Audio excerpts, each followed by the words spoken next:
Hai guys, kekayaan sumber daya alam Indonesia memang sungguh luar biasa melimpah nih guys.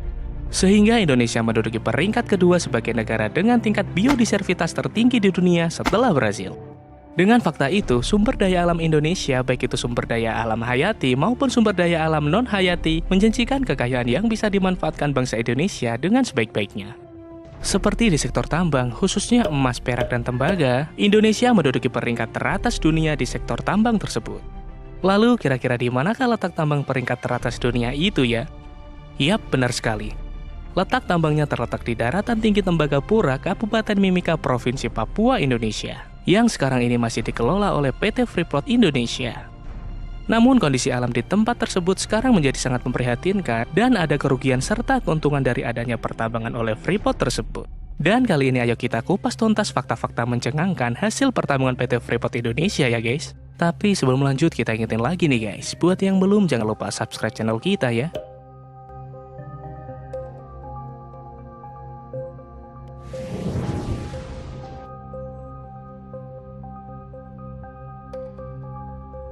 Awal mula berdirinya PT Freeport Indonesia memiliki kisah yang sangat unik untuk diketahui nih guys.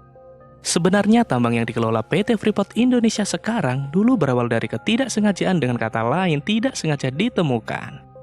Sebenarnya penjelajahan ke tanah Papua yang dilakukan oleh para ahli geologi pada saat itu yaitu untuk mencari kebenaran tentang keajaiban alam yang berada di puncak Gunung Jayawijaya, yakni salju abadi. Hal ini merujuk kepada catatan pertama dari Kapten John Cartens tahun 1623, yaitu berisi, di perairan sebelah selatan tanah Papua dan jauh di pedalaman, ada gunung yang teramat tingginya dan pada bagian-bagian puncaknya tertutup oleh salju. Namun catatan dari Kapten John Cartens ini menjadi cemoohan karena banyak yang beranggapan bahwa tidak akan ada wilayah bersalju di garis khatulistiwa. Akan tetapi catatan dari Kapten John Cartens ini menjadi pemicu dari rasa penasaran para ahli untuk membuktikan kebenaran dari puncak Gunung Jayawijaya yang memiliki salju abadi. Dan setelah itu dilakukanlah beberapa ekspedisi yang dilakukan oleh para tim ahli geologi untuk menjelajah tanah Papua, demi untuk membuktikan kebenaran dari catatan Kapten John Cartens tersebut. Beberapa tim dari ahli geologi pada kurun waktu yang sangat lama melakukan perjalanan di tanah Papua, hingga akhirnya pada tahun 1930, dua pemuda dari Belanda yakni Dozi dan Coligin memulai petualangan mereka untuk mencapai puncak Cartens. Dan inilah yang menjadi awal dari pembukaan pertambangan di tanah Papua 40 tahun kemudian. Dan 6 tahun berselang tepatnya pada tahun 1936, Dozi dengan timnya tanpa sengaja menemukan iceberg atau disebut juga Gunung Biji. Dan pada tahun 1939, Dozi membuat catatan mengenai iceberg yang berhasil ditemukannya. Namun karena peristiwa pecahnya Perang Dunia Kedua, catatan dari Dozi tersebut menjadi tidak diperhatikan. Barulah hampir 20 tahun kemudian, pada tahun 1960, geologis Forbes Wilson yang bekerja untuk Freeport membaca laporan dari catatan Dozi dan sangat tertarik tentang yang dituliskannya. Dan akhirnya Forbes Wilson memimpin sebuah ekspedisi untuk menemukan kembali iceberg, guna melakukan penelitian serta penilaian lebih lanjut terhadap tempat tersebut. Hasilnya pada tahun 1967, kontrak karya pertama PT Freeport Indonesia tercipta. Dan pada tahun itu pula PT Freeport Indonesia memulai melakukan operasinya. Wah, ternyata berawal dari ketidaksengajaan ya guys.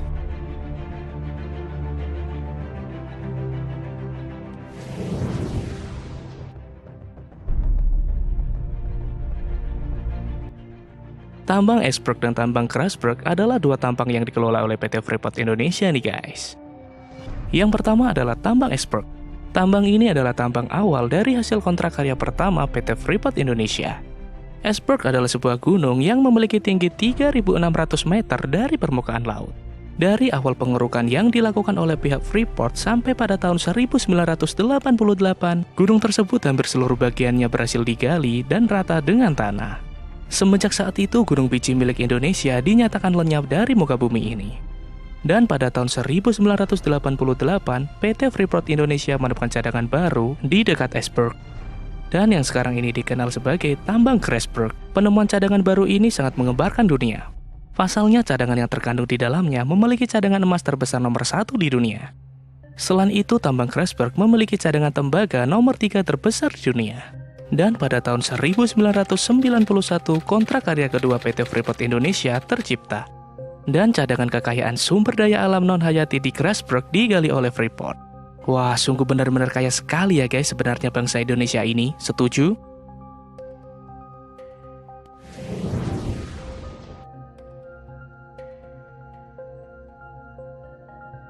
PT Freeport Indonesia adalah anak perusahaan dari Freeport-McMoRan Copper and Gold Inc. yang memiliki kantor pusat di Amerika Serikat nih guys. Dengan aset terbesarnya yang berada di Indonesia, tentu seharusnya bangsa Indonesia mendapatkan untuk yang sangat besar dari hasil pertambangan yang dilakukan oleh PT Freeport Indonesia. Namun kenyataannya berbanding terbalik dengan status negara yang memiliki tambang emas terbesar di dunia. Dari awal berdirinya PT Freeport Indonesia, negara Indonesia hanya memiliki saham kurang dari 10%, yakni tepatnya hanya sebesar 9,36%. Wah, sungguh menyedihkan sekali ya guys. Kurangnya perhatian serta keseriusan pemerintah Indonesia terhadap hal ini menjadikan Indonesia tidak terlalu mendapatkan keuntungan dari adanya PT Freeport Indonesia. Dan akhirnya setelah lebih dari setengah abad lamanya, barulah Indonesia berhasil mendapatkan 51% saham dari PT Freeport Indonesia pada tahun 2018. Dan Presiden Negara Indonesia tahun 2018 menuturkan, untuk mencapai kesepakatan itu, Indonesia melakukan negosiasi yang sangat alot dan sensitif. Dan dengan 51% saham yang dimiliki Indonesia sekarang, merupakan prestasi yang sangat baik bagi negara Indonesia. Dan dengan itu pula, Indonesia dengan resmi menjadi pemegang saham mayoritas di PT Freeport Indonesia.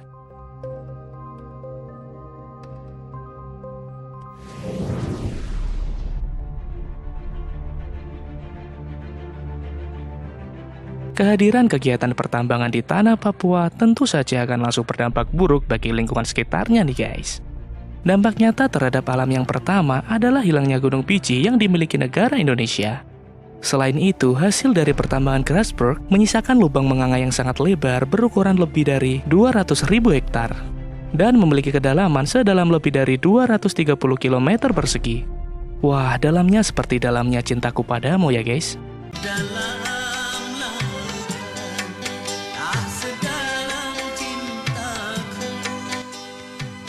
Bahkan saking besar dan dalamnya lubang ini sampai bisa terlihat dengan jelas dari Google Map.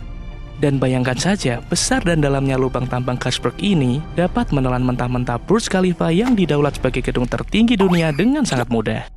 Selain itu, dampak yang lain seperti pencemaran sungai-sungai di sekitarnya, juga dampak yang dirasakan masyarakat Indonesia di area dekat tambang, menjadi PR bagi pemerintah Indonesia untuk membenahi semua dampak yang ditimbulkan.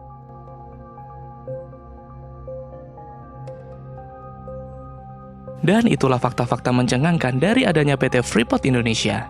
Semoga kita bisa belajar untuk lebih memahami kekayaan sumber daya alam yang ada di Indonesia. Dan terima kasih udah nonton video kita, jangan lupa subscribe ya guys.